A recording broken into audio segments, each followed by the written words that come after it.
That's strange. I'm picking up something from Nivalis.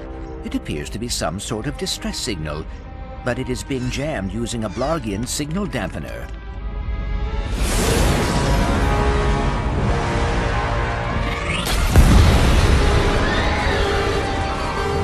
Don't worry. The computer would have told us if we were in any real danger. Fatal crash imminent. Would you like to record your last will and testament? Admittedly, that's not super promising.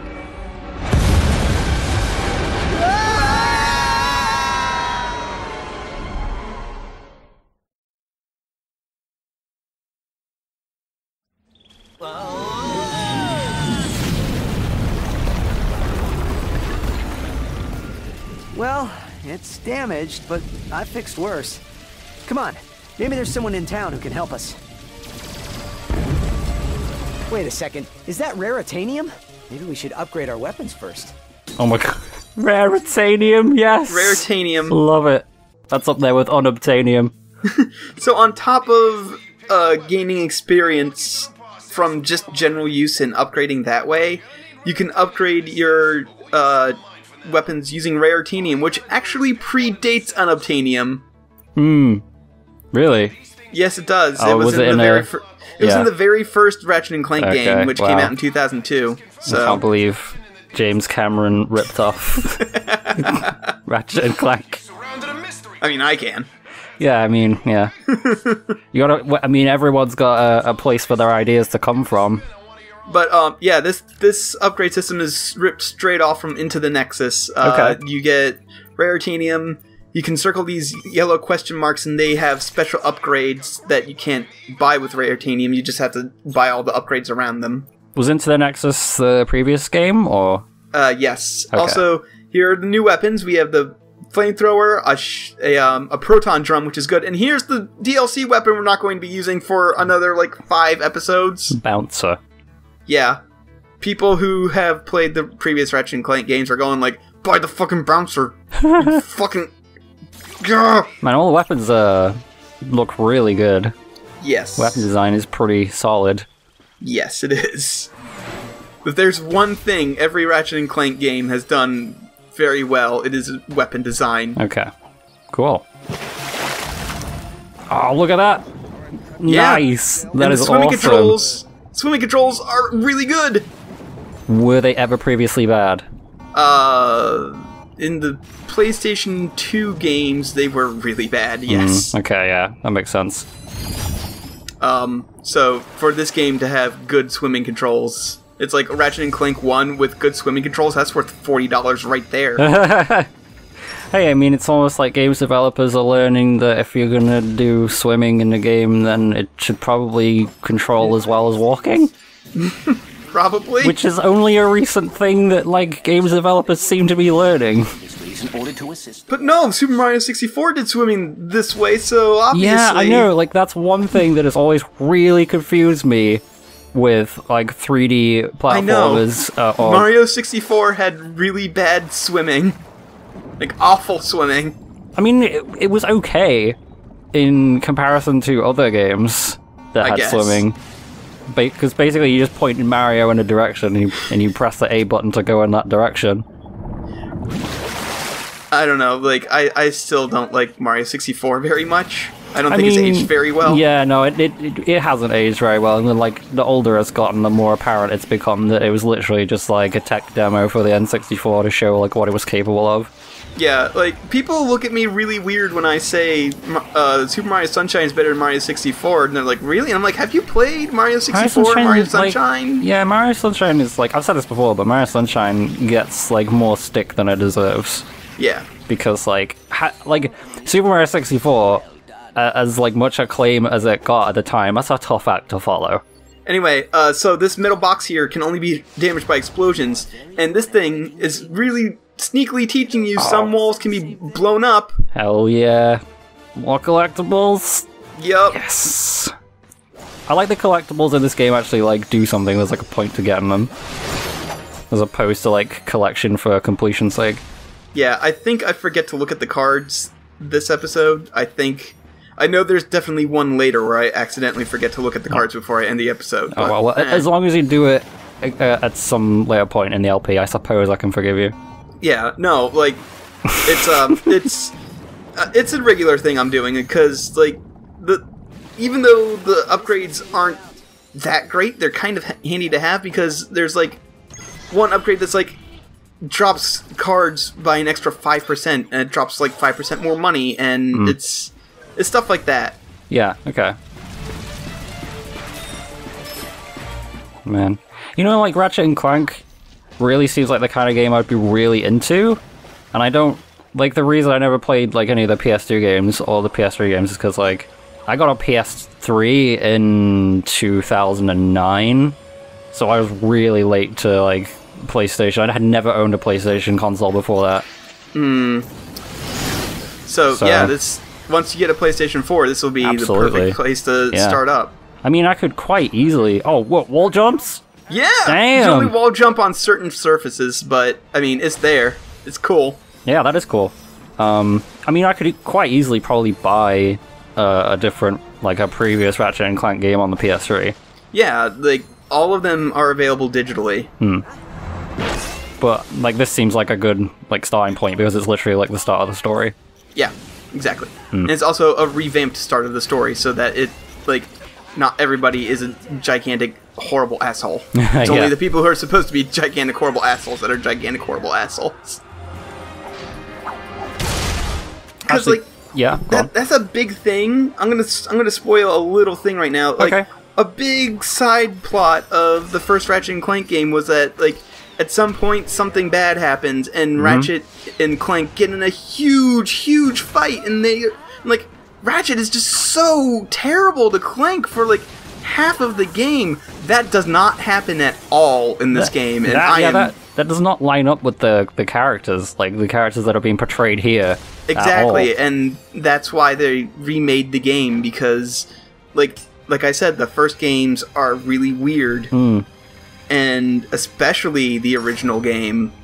And so, to not have that entire side plot where Ratchet just treats Clank like shit for, like 4 hours. That's the last thing you would expect from, like, a buddy duo game. Yeah. Like, you would never fucking see Jack and Daxter trying to claw each other's eyes out, you know? Yeah, just imagine if, like, all that playful ribbing that Kazooie does wasn't playful. I mean, she never really does it to Banjo, it's always to other characters. Yeah. She always, like, kind of respects Banjo. Oh, hello there. I'm glad you're here. Hey, have we met before? 'Cause I'm getting a touch of the old deja vu. I don't think so. Huh. Well, guess the old think tank could use a good plumbing. Anywho, I've been trying to get a distress call to the Galactic Rangers ever since Drax's forces showed up. This entire region is overrun with Blargian dropships. We need to get you out of here. Well, I can't go anywhere until I get this here infobot into the hands of Captain Quark. We were on our way to speak with him when our ship was shot down. Perhaps we could take a look. Well, sure thing. I swapped it from one of those Blarg soldiers. Here you go. Oh, hello there. I'm Alonzo Drek, chairman of Drek Industries.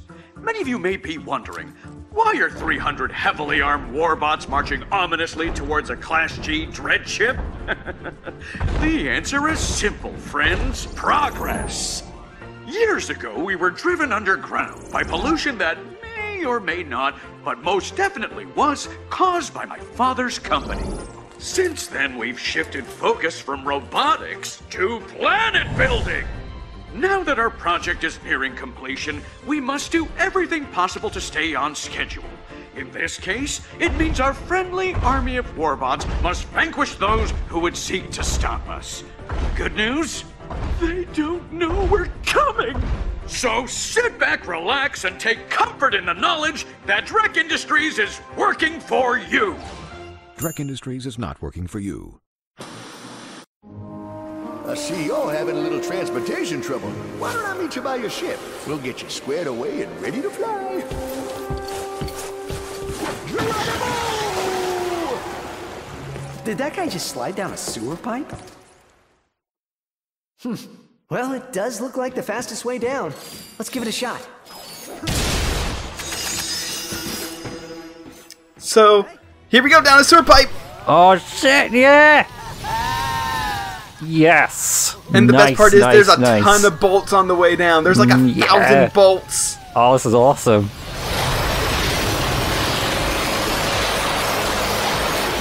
Man, that is really evocative of like the early 90s platforming stuff. They love their slides. Right now, he needs your help.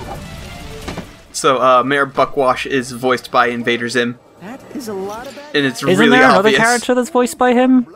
Yes! There's at least 2 characters in this game. Is it Nefarious? No, No? Nefarious is a different guy. But there is another character who is another alien, obviously, because there are no humans in this game. Voiced by Invader Zim, and it's like between this Invader Zim and Destroy All Humans, he really likes voicing aliens. I mean, yeah, that's. I mean, that is. It's kind of the thing you'd be typecast as if that's what you're famous for. I didn't think you could be typecast for voicing weird aliens, but there you go. I mean, absolutely. I mean, he's got the voice, you know? He does. He's got He the does. voice. I'm just doing a quick Google to see what the name of the guy who voiced Invader Zim is actually called. Yeah, I don't remember his name. His name is Richard Stephen Horvitz. Okay. And I think Dr. Nefarious is Alan Shimmerman. Oh, also, fun fact, the guy who voices Clank also voices Andrew Ryan in the BioShock series. Really? Clank? Yes! Jeez, wow. That's a hell of a range. Yeah, that's pretty impressive. He was actually talking about, like, how he gets into the Clank voice. Yeah. And, like when he does it, like, he tilts his head in, like, a really robotic way, apparently. Oh, really? And, yeah, and, like, the people who work with him regularly know this. So, if, like, he's not tilting his head enough, he's not doing the voice correctly, so they're like, you gotta do the head tilt a little more. Yo, this dude has done, like, a ton of stuff. Yeah. Like, I'm just looking at this all the stuff that Richard Horvitz has done, and it's like Angry Beavers, Ben 10, Codename Kids Next Door, Daddy Phantom, Dexter's Lab, Fairly Odd Parents, Freakazoid. Oh dear, more of them. He's been in a lot of kid stuff. He was also in the Goosebumps audiobook, Attack of the Mutants. Oh, I gotta listen to that now. What else? No, I don't. Goosebumps was awful. He was in fucking Mighty Morphin Power Rangers, the movie. What? Yeah. He played Alpha 5 in Mighty Morphin Power Rangers, the movie. Oh my god. Yeah. I thought they got the guy who played Alpha 5 for Alpha 5. Apparently not, they got this dude. Wow. Damn, this guy's been in a Ghibli movie. He was in Pompoko. And Howl's Moving Castle? Really? Who? Oh, it just says additional voices. Oh, okay. So, like, minor characters that don't even get names. Yeah. Oh dear, he was in Connectimals. Oh, no. Oh, Richard. Oh. I'm sorry. Anyway, we just got our first weapon level up. Where we leveled up our bomb glove. Yeah. Yep, as long as you keep using weapons, they will level up to level 5. And at level 5, they actually change how they work a little bit. Like, it's always an improvement. They learned from the second game you shouldn't change how a weapon performs. So, like, because there was one weapon where you would use it and it was like you would shoot lava around and it would flow around. And then once it got up to like the highest level it could get, it would actually shoot like chunky rocks like a submachine gun. Okay. And like the upgrade isn't necessarily bad, but it just doesn't do what the weapon was training you what it did. So ever since then they do the same thing but just better. Thank you. I thought we were done for sure. We are happy to be of assistance. Why is Drek trying to kill you? It's my nephew, Skid McMarks. Wait, Skid McMarks, the pro hoverboarder? He sent me this infobot from Iridia, and the Blarg have been after me ever since. Here, take a look. Hey, Uncle Blockwash, Skid McMarks here. You know, your nephew. My agent and I are at the awesome grand opening of the McMark Sports Shack here on Iridia, and boy, is this been a trip.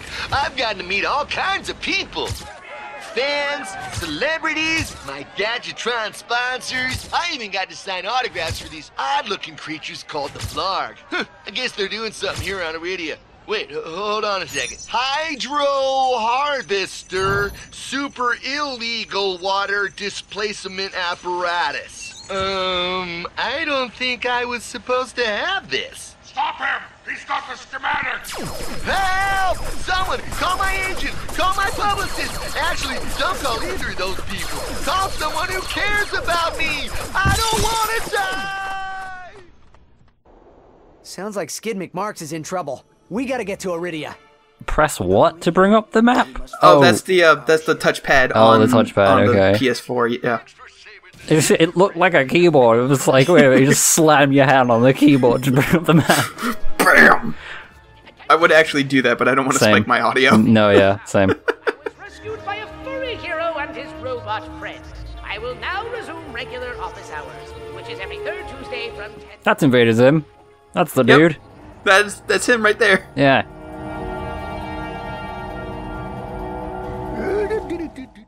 And so, Ratchet and Clank set out to fix their ship with the help of the plumber. Little did they know they would soon come so close to greatness, they'd be able to hear its mighty biceps ripple. But first, they'd have to tackle a brain-eating zombie T-Rex. Hey, wait a minute. I don't recall no brain-eating zombie T-Rex. Okay, fine. Killjoy. Well, you look about all fixed up here. Now promise me you'll get that infobot to Captain Quark. I promise. Thanks for your help. No problem. See you in the next reboot.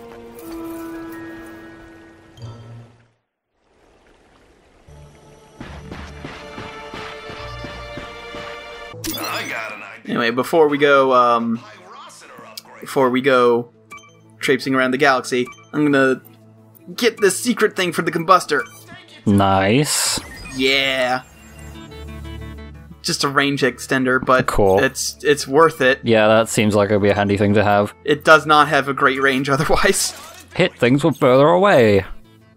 That's always a good thing to do. And I'm gonna buy the proton drum, but I won't be able to show it off this time because we're done. So next time.